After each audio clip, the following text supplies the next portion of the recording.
Round table సమావేశానికి పెద్దలందరికీ కూడా, వేదికను అలంకరించిన పెద్దలందరికీ కూడా పేరు పేరున ఉద్యమ నమస్కారాలు. ఎందుకంటే ఇక్కడ నేను ఇప్పుడు దాకా వింటున్నది ఏంటంటే, ప్రతి ఒక్క ఆడపిల్ల ఉద్యోగాలు లేక ఇంట్లో ఎంత ఇబ్బంది పడుతున్నారు, వాళ్ళ సమస్యలు చెప్పుకుంటా. కానీ ఎప్పుడు కూడా మనము ఇట్లా పుట్టాము అని అనుకోద్దు, అదొక మన గాడ్ గిఫ్ట్. ఈ రోజు సమాజం అంతా మనల్ని చూస్తుంది అంటే మన అంగవైకల్యం ఉన్నదని, మనం 4 గుణము అంటే అది ఒక మన ఆత్మధైర్యాన్ని మనల్ని ముందుకు నడిపిస్తుంది. కాబట్టి ఉద్యోగాలు అని మాట్లాడి ఊరుకోవడం మాత్రం తప్పు.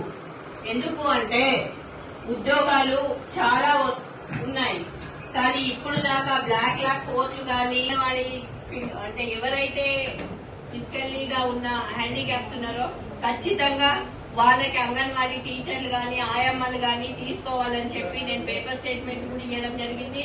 నేను మీటింగ్ పెట్టడం కూడా జరిగింది. దీన్ని ఇంతకంటే ముందే పెట్టేశాను నేను నెల రోజుల కిందనే.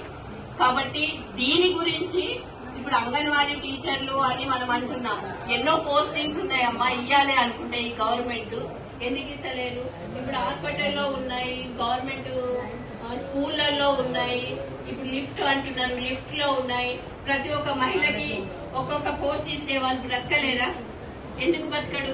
కానీ వీళ్ళు అట్లాంటి పనులు చెయ్యరు. బస్ ఫ్రీ అని చెప్పి బస్ ఫ్రీ వేసిండ్రు. ఎవరి కోసం వేసిండ్రు? కాళ్ళు చేతులు మంచిగా ఉన్న వాళ్ళ కోసమే బస్ ఫ్రీ వేసిండ్రు.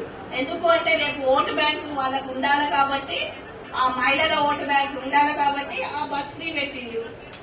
ఇప్పుడు బస్సులు కూడా మన ఏది